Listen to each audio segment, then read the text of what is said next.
Assalamualaikum warahmatullahi wabarakatuh. Kepada Bapak Ibu juri yang terhormat, sebelumnya kami ucapkan terima kasih karena telah memberikan kesempatan kepada kami untuk sampai hingga babak ini. Perkenalkan, saya Tasya Sherina dan teman saya Triwahyudi. Kami dari Fakultas Farmasi Universitas Airlangga. Di sini kami akan mempresentasikan esai kami yang berjudul Jurus Sehat Rasulullah guna optimalisasi peran mikrobiota dalam meringankan nyeri dan meningkatkan kondisi psikologis dalam perawatan paliatif. Assalamualaikum warahmatullahi wabarakatuh.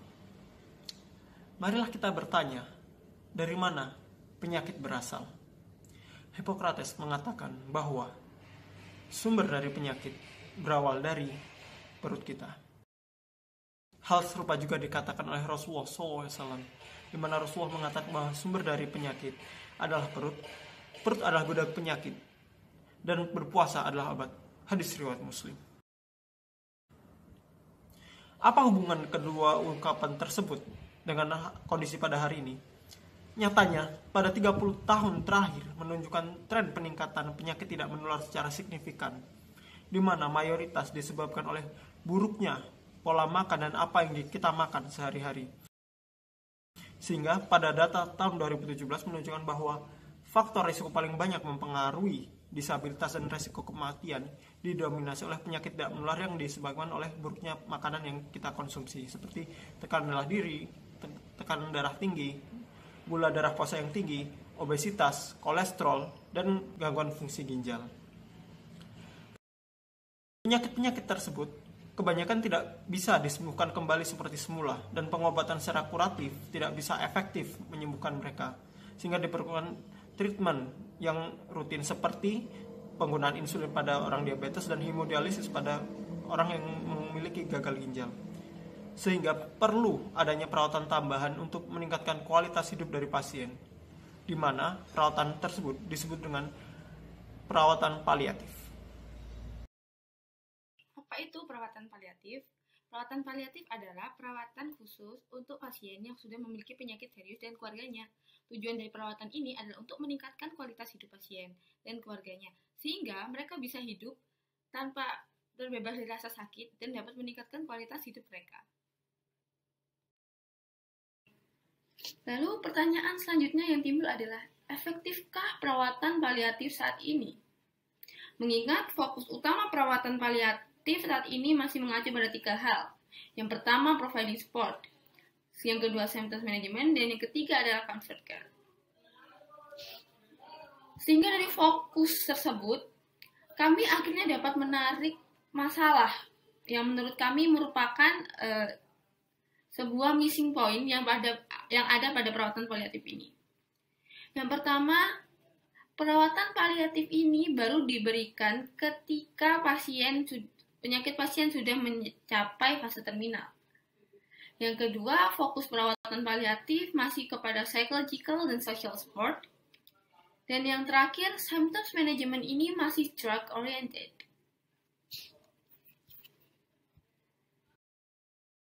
Sehingga dari fokus tersebut, kami akhirnya dapat menarik masalah yang menurut kami merupakan sebuah missing point yang ada pada perawatan paliatif ini. Yang pertama, perawatan paliatif ini baru diberikan ketika penyakit pasien sudah mencapai fase terminal. Yang kedua, fokus perawatan paliatif masih kepada psychological dan social support. Dan yang terakhir, symptoms management ini masih drug oriented.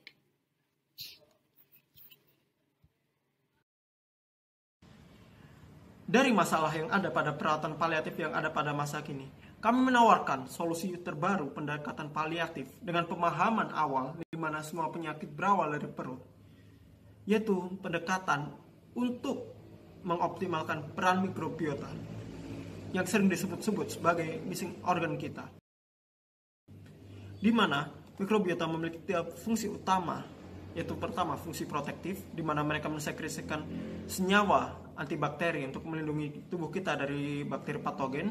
Kedua, pengembangan sistem imun mukosah, di mana diketahui 80% sistem imun diproduksi oleh mikrobiota usus kita.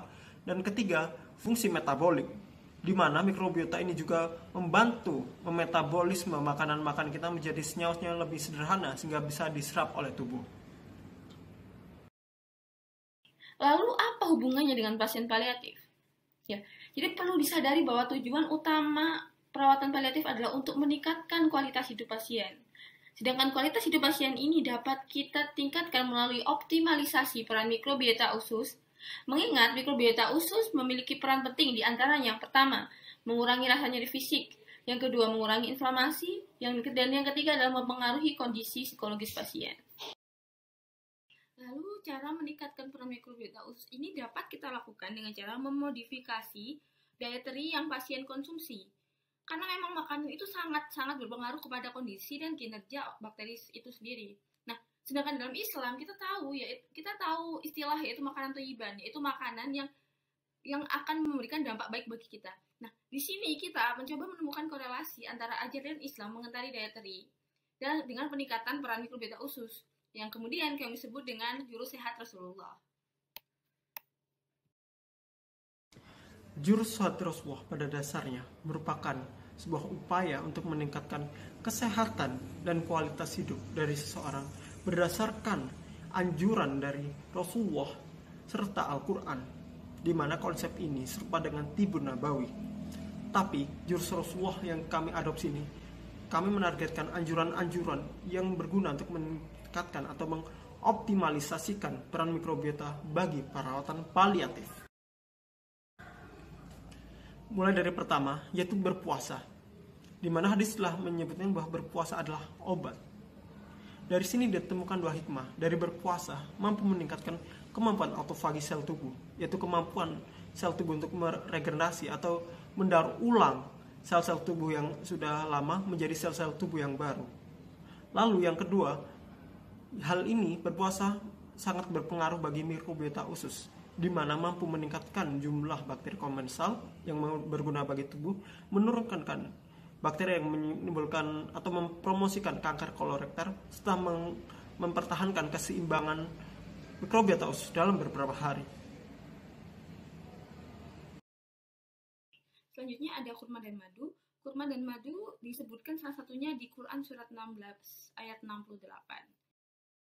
Nah, kurma dan madu ini sangat bermanfaat karena memiliki fungsi manfaat diantaranya yang pertama meningkatkan fungsi metabolisme karena kurma dan madu mengandung oligosakarida yang dapat disediakan sebagai substrat prebiotik yang dapat difermentasi selektif dan serta dapat memodulasi keseimbangan mikroba untuk mendukung probiotik seperti Lactobacillus dan Bifidobacter.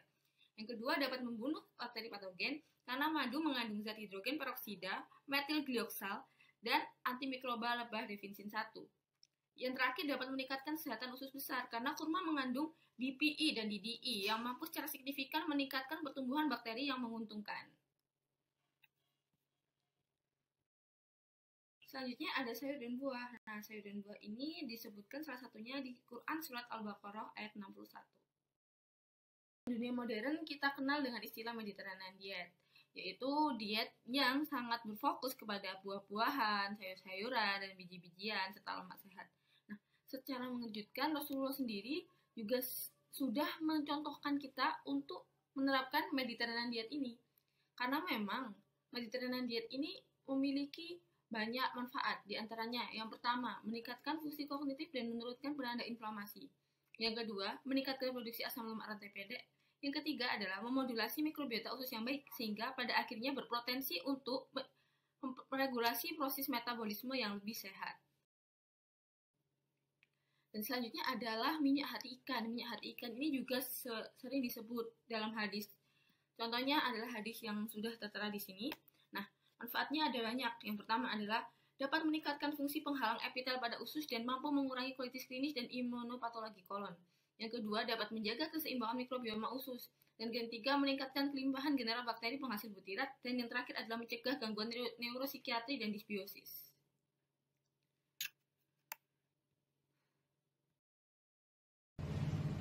Lalu, penerapan jurus sehat Rasulullah yang terakhir, yaitu dengan mengonsumsi susu sebagaimana disebutkan dalam hadis. Tetapi perlu diketahui, susu yang dikonsumsi Rasulullah berbeda dengan susu yang kita konsumsi sekarang, di mana pada masa kini mayoritas susu telah lakukan proses pasteurisasi sehingga mengaktifasi enzim-enzim yang sebenarnya bermanfaat dan membunuh bakteri-bakteri yang sebenarnya bermanfaat juga bagi kita. Temuan terbaru menunjukkan bahwa dengan mengkonsumsi susu non pasteurisasi justru meningkatkan pertumbuhan bakteri dari genus Lactobacillus dan Bifidobacter yang mampu mengolah oligosakarida dan mampu meningkatkan kesehatan fisik dan kesehatan mental.